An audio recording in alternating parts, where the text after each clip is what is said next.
সবাইকে আমন্ত্রণ। Clemon beyond the গ্যালারিতে হাজির হয়ে গেছি আমি রেজওয়ানুজ্জামান, আর সবাইকে মহান বিজয় দিবসের শুভেচ্ছা। আজকে বাংলাদেশের 54 বছর পূর্তি, 55 বছরে পা রাখলো বাংলাদেশ। বাংলাদেশের ক্রীড়াঙ্গন আসলে কেমন, এই 54 বছরে আমরা যেমনটা চেয়েছিলাম তার কতটুকু পূর্ণ হয়েছে, সেই উত্তর জানতেই আমরা এমন একজনকে অতিথি করেছি যিনি নিজে মুক্তিযোদ্ধা ছিলেন, তার পরিবারের 4 ভাই বাবা সবাই মুক্তিযোদ্ধা এবং তাদের পরিবারের একটা দীর্ঘ অংশই কিন্তু মুক্তিযোদ্ধা। আমি পরিচয় করে দিতে চাই, সবার চেনা শওকতুর রহমান চিনু, সাবেক ক্রিকেটার, আম্পায়ার ছিলেন, বর্তমানে ম্যাচ রেফারি, কিন্তু বীর মুক্তিযোদ্ধা হিসেবে তাকে আমরা আজকের এই দিনে আমন্ত্রণ জানিয়েছি। স্বাগত জানাচ্ছি আপনাকে। স্বাগত আপনাকে। আমরা শওকতুর রহমান চিনুর কাছে জানবো যে মুক্তিযুদ্ধ করার সময় আর এখনকার অনুভূতিগুলো। আমরা বলছিলাম বিশেষ দিনে আমাদের বিশেষ আয়োজন বিজয় দিবসে আমাদের সঙ্গে আছেন শওকতুর রহমান চিনু। তার কাছ থেকে জানতে চাই 54 বছরে বাংলাদেশের ক্রীড়াঙ্গন আসলে কেমন, কোথায়, কতটুকু আসলে লক্ষ্য পূরণ হয়েছে কিংবা কতটুকু স্বপ্ন পূরণ হয়েছে। আপনারাও চাইলে আমাদের সঙ্গে যোগ দিতে পারেন, স্ক্রিনে দেখানো নম্বরে ফোন করতে হবে সেজন্য। প্রথমেই শওকতুর রহমান চিনুর কাছে জানতে চাই যে যখন মুক্তিযুদ্ধ করেছিলেন তখন তো আর এত কিছু ভেবে নিশ্চয়ই করেননি, তখন আপনার বয়স আসলে কত ছিল? আমি আসলে সেটাতেও আমার খুব আগ্রহ। আমি তখন সবেমাত্র এসএসসি পরীক্ষার্থী। ওই বছরই আমার ম্যাট্রিক পরীক্ষা দেওয়ার কথা ছিল, সেই ব্যাপারেই প্রস্তুতি নিচ্ছিলাম। তার ভিতরে ওই দেশের এই যে অনাকাঙ্ক্ষিত যে সমস্ত ইয়েগুলো পাক হানাদার বাহিনীর, জি, তাদের কারণেই দেশকে বাঁচানোর জন্য, দেশমাতৃকার জন্য যুদ্ধে গেছি। এবং আমি বলছিলাম যে আপনার 4 ভাই এবং বাবা, মানে আপনারা এতজন আসলে পুরো ফ্যামিলি থেকে সবাইকে যুদ্ধে পাঠালো কিংবা গেলেন আপনারা? পারিবারিকভাবে আমার বাবা ছিলেন সাবেক পুলিশ কর্মকর্তা এবং উনি আগে থেকেই চিন্তা ভাবনা করতেন যে দেশে এক সময় যে একটা বিশৃঙ্খল পরিস্থিতি বা ভোট ভাতের যে একটা তখনকার বাঙালির যে নির্যাতনের যে একটা নিপীড়নের যে একটা চিত্র, এটা উনি উপলব্ধি করেছিলেন এবং উনি সেভাবেই আমাদেরকে উৎসাহিত করেছেন যে এ দেশে যদি বাঁচতে হয় সবাইকে যুদ্ধ করেই বাঁচতে হবে। এবং সেটাই ছিল আমাদের সবথেকে বড় পাওয়া, যে আমার মা বাবা দুজনেই কিন্তু আমাদেরকে দেশের জন্য উৎসর্গ করেছিলেন, আমাদের 4 ভাইকেই উৎসর্গ করেছিলেন। তার ভিতরে ভারতে আমরা 2 ভাই চলে গিয়েছিলাম প্রশিক্ষণের জন্য, আর ছোট ভাইটা আর তার ছোট যেটা, তাদেরকে বলেছিলাম তোরা মা বোনকে পাহারা দে, তোরা এলাকাটা দেখ।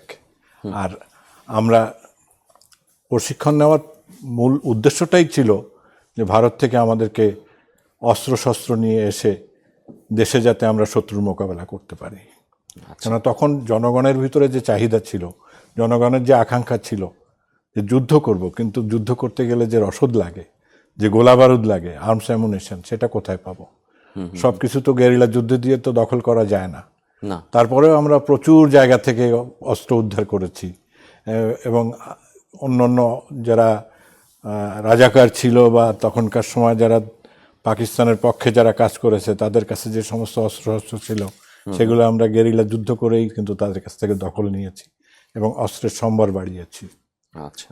এবং শেষ মুহূর্তে যখন দেশ স্বাধীন হলো, স্বাধীনতার পরে যে দেখা গেল যে আমি নিজে 137টা আর্মস জমা দিয়েছি।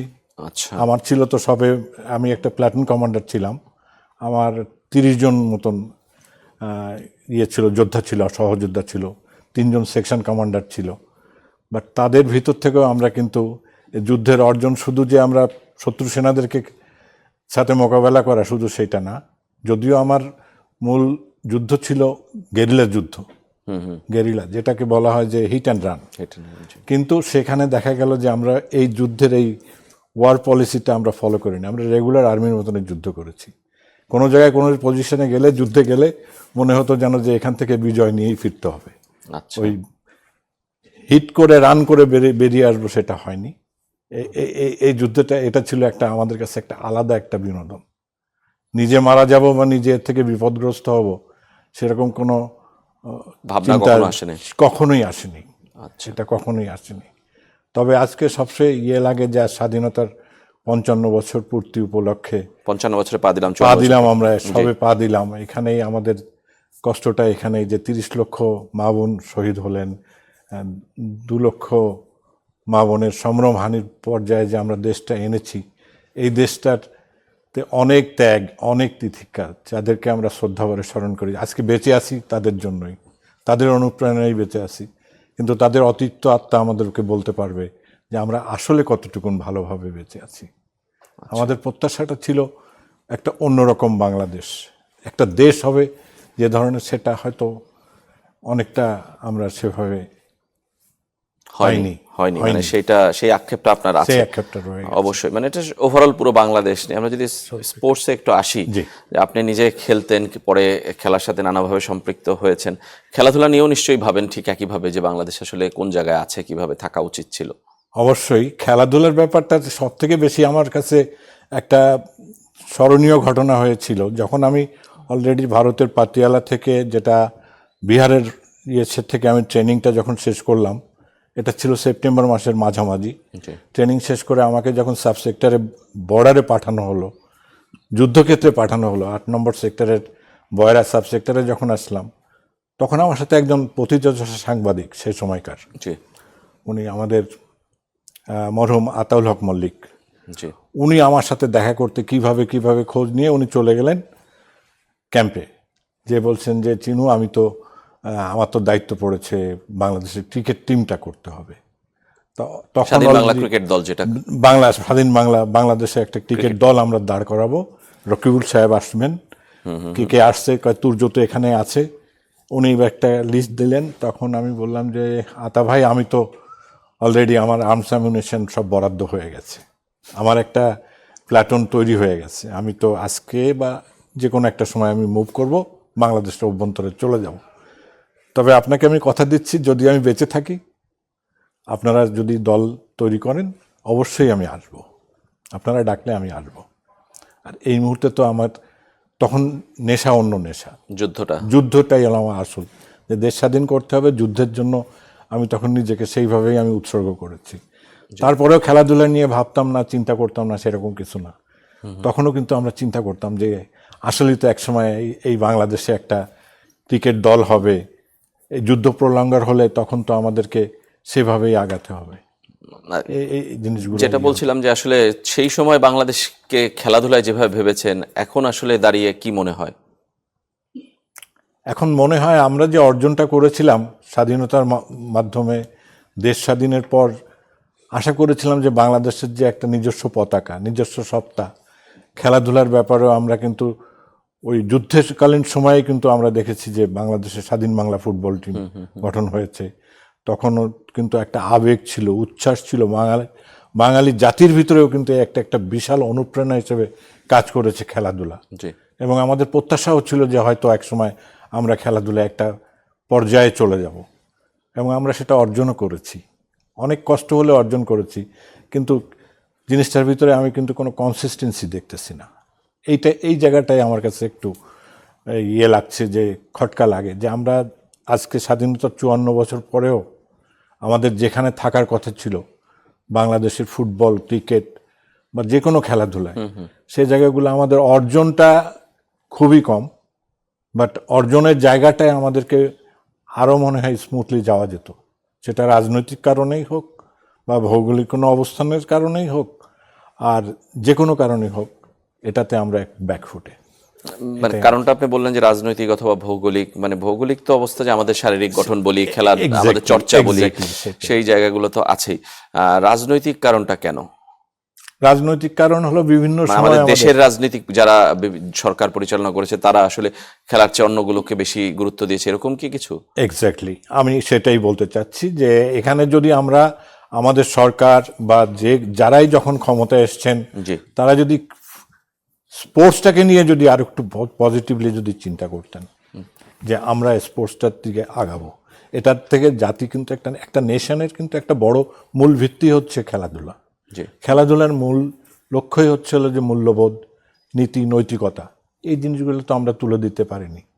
এটা তো সরকারের ব্যর্থতা, সরকারের কিন্তু এগুলো দেওয়ার কথা, কিন্তু সরকার কি দিচ্ছেন, সরকার আরও এর ভিতরে রাজনৈতিক নোংরামিটা ঢুকিয়ে দিচ্ছেন, যেটা আমরা দেখতেছি এবং যেটা উপলব্ধি করতেছি।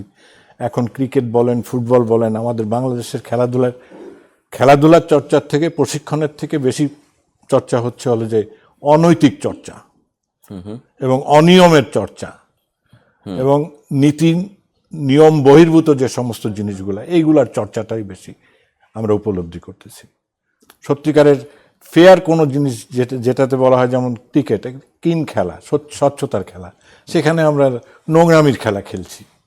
এত সমালোচনা রাষ্ট্র যেখানে করতেছে, পৃষ্ঠপোষক করতেছে, নিজেদের একটা আন্তর্জাতিক পর্যায়ে আমাদের নিজেদের অবস্থান রয়েছে, সেখানে কেন এত আমাদের নিয়ে কাদা ছড়াছড়ি হবে? এটা খুবই কষ্টদায়ক, এটা আমাদেরকে কষ্ট দেয়। আমরা উপলব্ধি করতে পারি না যে এটা কেন হবে। এটাকে আমরা যখন এনেছি, একটা পর্যায়ে যখন নিয়ে এসেছিলাম, এখানে কিন্তু অনেকের কিন্তু ত্যাগ ছিল, অনেকেরই কিন্তু পরিশ্রম ছিল, অনেকেরই কিন্তু নিষ্ঠা ছিল। আমরা সেটা কিন্তু এনে একটা পর্যায়ে পৌঁছে দিলাম। পর্যায়ে দেওয়ার পরে দেখা গেল যে এই ব্যাটনটা কিন্তু যারা নিলেন তারা কিন্তু তাদের জায়গা মতন কিন্তু তারা আগাতে পারছেন না। তার মানে আপনি নিশ্চয়ই এটা রাজনৈতিক একটা কোনো আচ্ছা, মানে রাজনৈতিক ভৌগোলিক আপনি দুটোই বললেন। তার মানে আপনি মানে খুব একটা খুশি বলবো না যে আপনি যেমনটা চেয়েছিলেন যুদ্ধের পরে বা নতুন বাংলাদেশ গড়ার ক্ষেত্রে, খেলাধুলার ক্ষেত্রে সেই জায়গায় আমরা এখনো ওই লক্ষ্যে পৌঁছাইনি।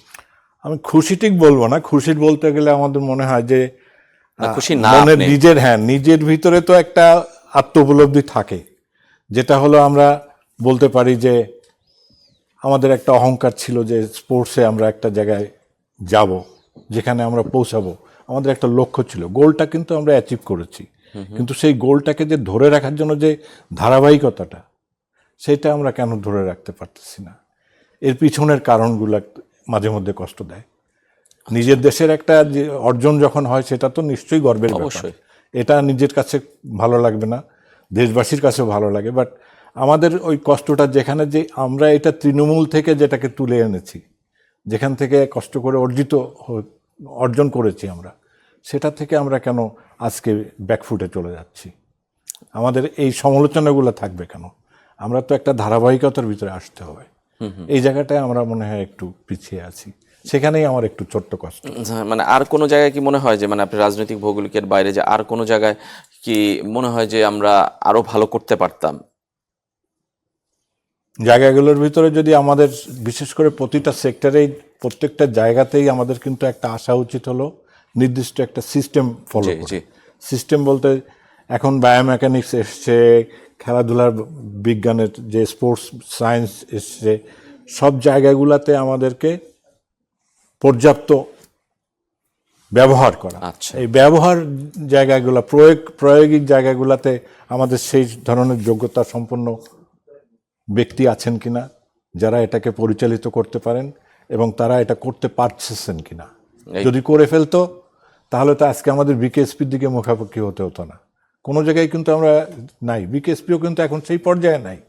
প্রতিটা জায়গায় কিন্তু আমাদের অবকাঠামোগত যেমন আমরা ল্যাকিংস আছে আমাদের, এই অবকাঠামোর সাথে সাথে আমাদের কিন্তু জনবল আমরা আজকে হায়ার করে আনছি, বিদেশি কোচ আনতেছি, আনতেছি, কিন্তু তাদের কাছ থেকে আমরা কি ফিডব্যাকটা কি পাচ্ছি? আমার জাতি কি পাচ্ছে? আমার দেশ কি পাচ্ছে? সেই প্রশ্নটা আপনার রয়েছে। আমাদের সঙ্গে একজন দর্শকও আছেন, তারও প্রশ্ন রয়েছে। আমরা একটু ফোন নিতে চাই, পরিচয় জানিয়ে আপনার প্রশ্নটি জানাবেন। হ্যালো। জি জি, আপনি বলবেন প্লিজ। হ্যালো। হ্যাঁ, আমি শুনতে পাচ্ছি, বলেন। আসসালামু আলাইকুম। ওয়ালাইকুম আসসালাম। আপনি বলবেন। টেলিভিশনের ভলিউমটি কমিয়ে প্রশ্নটি করবেন প্লিজ। জি, আসসালামু আলাইকুম। আমার নাম রায়হান। ওয়ালাইকুম আসসালাম। জি জি, আমার নাম রায়হান, আমি ঢাকা থেকে বলছিলাম। জি, আপনার প্রশ্নটি করে ফেলুন। সবাইকে বিজয় দিবসের শুভেচ্ছা। জি, আমি জানতে চাচ্ছি, আমার প্রশ্নটা হচ্ছে, স্বাধীনতার 55 বছর আমরা পদার্পণ করেছি, বাট এখনো পর্যন্ত কোনো গভর্নমেন্ট কেন বয়স ভিত্তিক যে কোনো খেলায়, এটা ফুটবল হোক, ক্রিকেট হোক, কোনো ধরনের বয়স ভিত্তিক যেই খেলাধুলার যে চর্চা, এটা পরিপূর্ণভাবে কোনো সময় কোনোভাবে করে যায়নি? কোনো না কোনো সরকার এসে কোনো না কোনোভাবে এসে স্টপ হয়ে যায় কেন? আচ্ছা, ধন্যবাদ আপনাকে আপনার প্রশ্নের জন্য। আমরা উত্তরটা দেওয়ার চেষ্টা করবো। আরও একজন দর্শকের ফোন নিয়ে একবারে পরিচয় জানিয়ে আপনার প্রশ্ন অথবা মতামত জানাবেন। হ্যালো। হ্যালো, আসসালামু আলাইকুম। ওয়ালাইকুম আসসালাম। জি, আমি সাফায়েত বলছি। জি, ওয়ালাইকুম সালাম, বলুন। আমার যে বক্তব্য সেটা হচ্ছে, কিছুদিন আগে আপনাদের প্রোগ্রামের নোমান্তে এসেছিল, আমি অনেক ডিটেল বলেছিলাম যে আমাদের স্পোর্টস সংস্কৃতি জায়গাটা গড়ে উঠেছে। তো আমি এই জায়গাটা বিস্তারিত যাব না, প্রসঙ্গ বড় হয়ে যাবে। আমার কথা হচ্ছে যে আমরা স্বাধীনতার 54 বছর পরে আসলে স্পোর্টসের যে মানচিত্র সেখানে কোনো জায়গায় নেই। ক্রিকেটের কথা যদি ধরেন সেখানে খুব লিমিটেড দেশ আছে বলে আমরা একটা জায়গায় আছি, তা না হলে হয়তো তাও থাকতাম না। ইভেন কেনিয়ার কালচার থাকা না সত্ত্বেও মানে কেনিয়ার নেশনটা এখন প্রায় নিশ্চিহ্ন, তারপরে তারা সেমিফাইনাল খেলেছে। তো জি। আমি আজকে যে অতিথি ওনার কাছে দুটা প্রশ্ন লাগে। নাম্বার ওয়ান, উনি যে কারণগুলো বলেছে এর বাইরেও আমরা কেন আসলে স্পোর্টসে কাঙ্ক্ষিত জায়গায় যেতে পারিনি বলে আপনি মনে করেন, নাম্বার ওয়ান। নাম্বার টু হলো উনি ক্রিকেট ছাড়া আর কোন স্পোর্টসের সাথে জড়িত ছিল কিনা সেটা আমার একটু জানার ইচ্ছা আছে। তো ধন্যবাদ, অনেক ভালো থাকবেন। আসসালাম। ক্রিকেট খেলা ছাড়া অন্য খেলায় জড়িত ছিল কিনা জানার ইচ্ছা আছে। ধন্যবাদ আপনাকে। চিনু ভাই, দর্শকের প্রশ্ন ছিল আপনি আর কোনো খেলা খেলেছেন কিনা, মানে দর্শকের জন্য হলেও বলেন, আমরা কিছু কিছু জানি কিন্তু। মৌলিক দিকে স্কুল লাইফে তো ফুটবল খেলেছি এবং সেই উচ্চ পর্যায়ে যখন ইন্টার স্কুল, তখন ইস্ট পাকিস্তান যে ইন্টার স্কুল টুর্নামেন্টটা হতো, এটা তৃণমূলের থেকে আপ টু ইস্ট পাকিস্তান পর্যন্ত। তা আমার স্কুল, তখন আমি নড়াইল ভিক্টোরিয়া কলেজ স্কুলের ছাত্র, তখন আমি স্কুল ফুটবল খেলতাম। ফুটবলে মনে হয় আমরা পরপর 2বার চ্যাম্পিয়ন, 3বার চ্যাম্পিয়ন হয়েছি, ইস্ট পাকিস্তান চ্যাম্পিয়ন। আচ্ছা আচ্ছা, মানে সবগুলো ধাপ পেরিয়ে। ফুটবলটার ব্যাপারে আমার পরিবারের থেকে ছিল একটা বিশাল চাপ। তারা সবসময় বলতেন, যদি তুমি ফুটবল খেলতে চাও তাহলে লেখাপড়া করতে পারবে না। এটা একটা তখনকার একটা ফ্যামিলির, একটা প্রত্যেক ফ্যামিলির ধারণা ছিল যে যারা স্পোর্টসম্যান হয় তাদের কম মেধাবী হয়, লেখাপড়া করতে পারবে না, সুতরাং একটা থাকো। আচ্ছা, আর তখন সিজনাল ছিল, ক্রিকেটটা হয়তো একটা এমন সময় খেলতাম যখন শীতকালের দিনে, ওই জন্যই আর পরবর্তীতে ফুটবলটা কন্টিনিউ করতে পারি। ক্রিকেটের দিকে চলে গেছেন। আপনি বলছিলেন যে আপনি শুটিংও খেলতেন। আমি শুটিংটা ছিল আমার জাতীয়, আমার একটা কালারও ছিল। আমি ফার্স্ট বাংলাদেশ অলিম্পিকে শুটিংয়ে ঢাকা বিশ্ববিদ্যালয়ের পক্ষে একটা ব্রোঞ্জও ছিল আমার। ও আচ্ছা, তার মানে তো Open side সুতরাং আপনি sporting। অনেকগুলো খেলাতেই জড়িত। দর্শকের দুটো প্রশ্ন ছিল, দুই দর্শকের। একটা হলো যে বয়স ভিত্তিক দল নিয়ে কোনো সরকারি কখনো চিন্তা করে না, সেটা কি আমাদের আসলে পিছিয়ে পড়ার একটা বড় কারণ কিনা, এবং আর কোনো কারণ আপনি দেখেন কিনা যে স্পোর্টস পিছিয়ে পড়েন সেটা। বয়স ভিত্তিকের বিষয়টা হলো তৃণমূল পর্যায়ে, যেটা সাধারণত ফেডারেশনগুলোরই কিন্তু করার কথা। জি। এটার প্রোগ্রাম এবং যত রকমের যে নিয়ম কানুনগুলো, এইগুলা সমস্ত কিছুই কিন্তু ফিউচার একটা 5 বছরের যে পরিকল্পনা, এটা তো সরকারের কাছে প্রতিটা ফেডারেশনেরই দেওয়া উচিত। এবং সেখান থেকে দেখা যায় কি যে ক্রিকেট বোর্ড একটা বয়স ভিত্তিকের বিষয় এসছে, ফুটবলে আছে, এবং সেটার পরিচর্যা এবং সেটার জন্য যে ইয়েটা দরকার, যে লজিস্টিক সাপোর্টটা দরকার, এই সাপোর্টটা দরকার হলো গভর্নমেন্টের, সরকার সেটা আমার কতটুক দিতে পারছেন, এইটার হলো আমাদের মূল বিষয়। যে আমরা একটা পরিকল্পনা করলাম, পরিকল্পনা থেকে এটা গেল, সেই পরিকল্পনার জন্য এখানে হয়তো ক্রিকেটকে আইসিসি দিচ্ছে, জি কিন্তু ফুটবলকে কে দিচ্ছে? জি। এবং রাষ্ট্রীয় পর্যায়ে যদি এই পৃষ্ঠপোষকতা থাকতো যে হ্যাঁ সরকার আপনারা যেটা দিবেন এটা সত্যিকারের প্রপার ইউটিলাইজ হবে এবং সেখানে তৃণমূলের চর্চা করবেন। আমরা একদমই শেষ কথা, যে আপনি মানে 54 বছরে হয়তো আমরা পারিনি, আপনি আশা দেখেন কিনা সামনের দিনগুলোতে, একদম এক লাইনে যদি আমরা জানতে চাই। আশা নিয়েই বাঁচতে হবে। আচ্ছা। বাংলাদেশিদেরকে প্রত্যেকেরই কিন্তু মনের ভিতরে প্রত্যাশা এবং আশা কখনো বিফলে যায় না, একদিন না একদিন আমরা অ্যাচিভ করবো। ধন্যবাদ আপনাকে আমাদের স্টুডিওতে আসার জন্য, শওকত রহমান চিনু। আমাদের আশাও পূর্ণ হয়েছে। 54 বছর আগে নতুন দেশ বাংলাদেশ গঠিত হয়েছে, আসলে স্বাধীন হয়েছে বাংলাদেশ নানা প্রতিবন্ধকতার পর। খেলাধুলাতেও বাংলাদেশ এগিয়ে যাবে সেই প্রত্যাশা আমরা করি, এখন না হলেও ভবিষ্যতে। সবাই ভালো থাকবেন।